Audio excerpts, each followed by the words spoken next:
So in the NIN9 मा त्यो होइन नि हो सब शब्दिक त्यसको ब्रेक स्ट्रिङ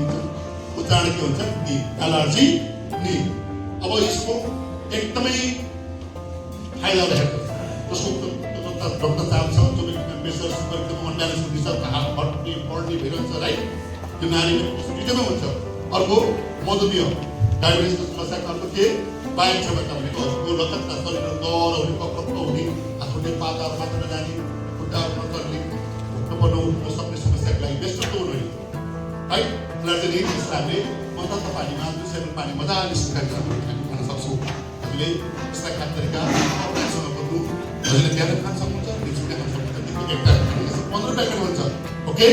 र यसको सबभन्दा राम्रो फाइदा भनेको पुरुषमा जुन बाँझोपनको समस्या छ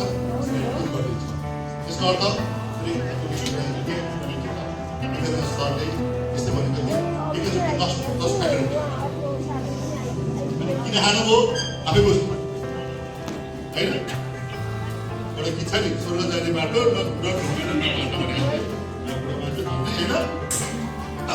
बुझ्नुभयो चाहिँ कुरा गर्नु त्यो भातको धेरै खानु के हुन्छ एकपल्ट लाग्छ भाइ 20 रुपियाँ ओके होइन राइट यस्तो सेवन कोकले गर्नु भएको छ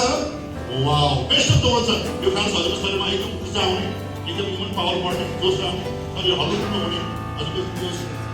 शरीरको बढेको मुभ गर्न सजिलो हुन्छ क्या प्राक्टिकल हुन्छ सजिलो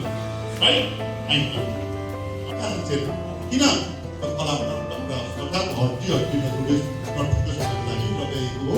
त्यो चाहिँ कलामा भने हाम्रो शरीरमा यो कमी भयो भने हाम्रो पहिले बढ्दै जाँदा यसको उत्पादन हुँदै कम जान्छ हड्डीहरू देखिन्छ त्यो नसा परेपछि मान्छे सिधै त्यो सक्दैन त्यो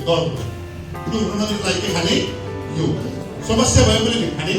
समस्या हुन नदिनको लागि खाने ओके यसलाई खाना खाएर चाहिँ बेलुका सक्नुहुन्छ खाना पर्छ केही भन्दा तपाईँ